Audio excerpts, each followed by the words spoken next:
You can call me Mephisto.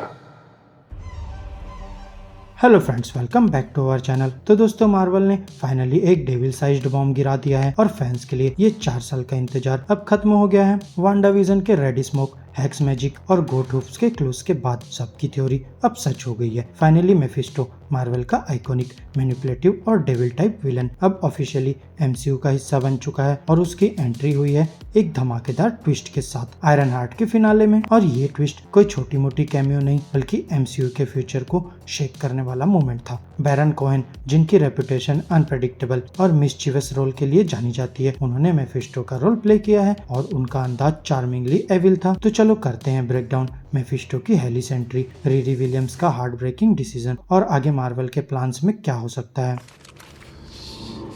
There's no need for that.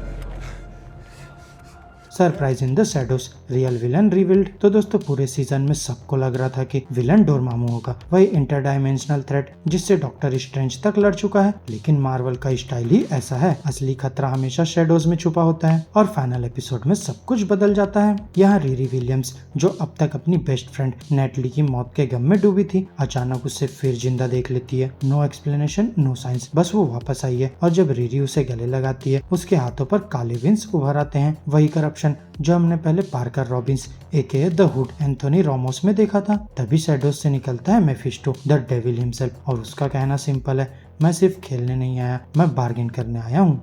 The devil's bargain, रिरीस moral dilemma. तो दोस्तों, ये सिर्फ एक फैन सर्विस कैमियो नहीं था, ये एमसीयू का असली मेफिस्टो था, एक manipulative, soul snatching, bargain making शैतान जो अब रिरी विलियम्स को टेम्पटेशन का ऑफर दे रहा था। पहले उसने पार्कर रॉबिन्स को पावर का टेस्ट दिया था, लेकिन अब वो रिरी को रिजरेक्शन का लालच दे रहा है, उसकी फ्रेंड नेटली को वापस लाकर। और ये है रिरी के लिए सबसे बड़ा टर्निंग पॉइंट। टोनी स्टार्क जैसा दिमाग और टेक जीनियस होने के बाद भी रिरी अब एक ऐसे रास्ते पर आ गई है जहाँ लॉजिक फेल हो जाता है और इमोशंस डोमिनेट करते हैं। ये डील सिंपल नहीं, ये उसकी आइडेंटिटी को शेक करती है। और फिर शोरनर चिनाका हॉच कहते हैं, हम रिरी को एक नए लेवल पर डिसीजन लेने के लिए सेट कर रहे हैं, बड़े मुश्किल और ग्रोथ वुमेन टाइप के डिसीजंस। और फिर ये डिसीजन ही एमसीयू में उसकी पूरी आर्क को रिडिफाइन कर सकता है।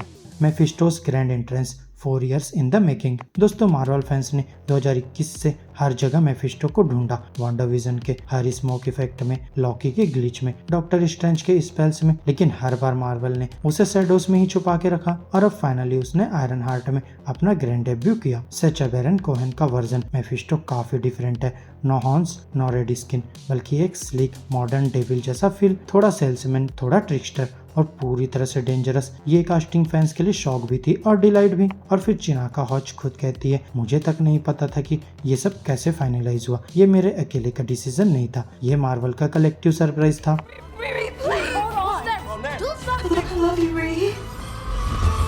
Riri Williams, genius on the edge. अब दोस्तों, डोमिनिक थॉर्न ने रिरी विलियम्स को एमसीयू में एक बोल्ड और अनप्रेडिक्टेबल प्रेजेंस बनाया है। रिरी सिर्फ टेक जीनियस नहीं है, अब वो एक ऐसे जोन में जा रही है जहाँ मोरालिटी ब्लर हो जाती है। थॉर्न कहती है, रिरी ऑलरेडी कुछ लाइंस क्रॉस कर चुकी है, अब सवाल यह है, क्या वो रेसिस्ट करेगी या मेफिस्टो के इन्फ्लुएंस में और डीप चली जाएगी। तो हो सकता है एमसीयू को अब एक नए टाइप का एंटी हीरो मिल गया हो, जो टोनी स्टार्क की तरह ट्रॉमा से नहीं बल्कि इम्पॉसिबल चॉइसेस से बना हुआ है। और अगर टोनी स्टार्क एक फ्यूचरिस्ट था, तो रिरी हो सकती है एक रियलिस्ट, जो जानती है कि कभी कभी डेविल भी डील का पार्ट होते हैं।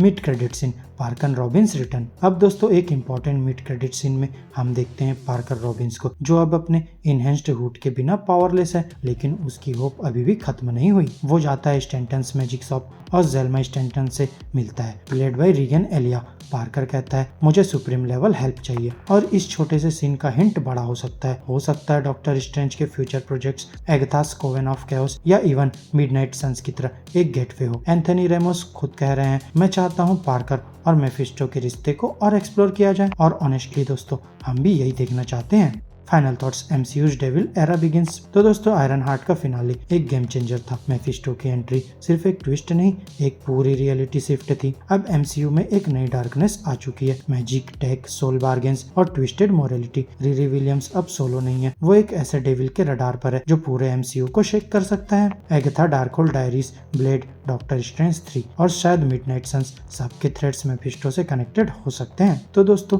The devil is finally here and he is not leaving any time soon. तो फ्रेंड्स, मेरी आज की इस वीडियो में बस इतना ही। आपको हमारी ये वीडियो कैसी लगी अपने थॉट्स कमेंट बॉक्स में शेयर कर सकते हैं, और अगर ये वीडियो अच्छी लगी हो तो वीडियो को लाइक करो, चैनल को सब्सक्राइब करो और ऐसे ही लेटेस्ट कंटेंट के लिए बेल आइकन जरूर प्रेस कर लो। अब मैं मिलूंगा आपसे अपनी नेक्स्ट वीडियो में, तब तक के लिए बाय बाय दोस्तों।